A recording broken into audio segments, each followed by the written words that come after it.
Justification for the prohibition of riba as far as I'm concerned, and the justification for any prohibitions, for abiding or staying away from any prohibitions, and even for fulfilling any commandments, is that it became from Allah subhanahu wa ta'ala, and that's it.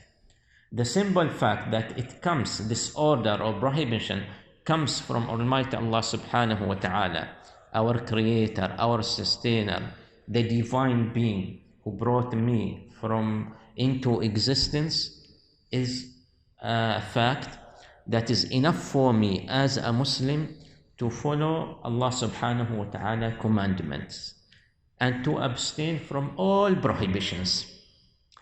And for that reason, I am entitled to the name Muslim, and I am entitled to the name Islam, or for being a believer.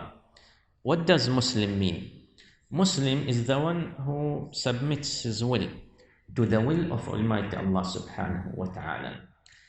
A believer means the one who believes in a faith that is beyond his comprehension. So, in order for you to be a Muslim, you need to truly submit to the will of Allah subhanahu wa ta'ala, whether you know the wisdom or you don't know the wisdom. And by doing so, you'll be a true believer.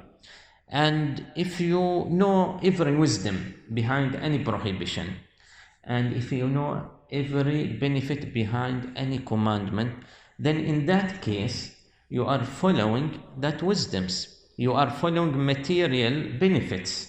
Okay, you are materialistic, and for that reason you are not actually in reality submitting your will to the will of Allah. You are following your own benefits, you are following your own desires, you are following what gives you benefits and that doesn't distinguish you from a non-Muslim or a non-believer.